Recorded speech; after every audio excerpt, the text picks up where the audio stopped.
they want to release those feelings. They want to release those feelings of those burdens.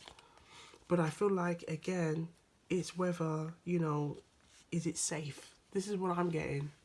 I'm getting this energy, and I know I just had that. I feel like that's kind of like that's when you had me. This is the energy I'm getting. That when you had me, you didn't see what you had. You didn't see the good that you had. You thought what was on the outside was the sweets, was the great. Now that I've gone and I've taken time to repair and build myself, yeah, now you might be trying to energetically or telepathically try to bring me in, but no, I've done my healing. I've done my healing, and the swords have gone now.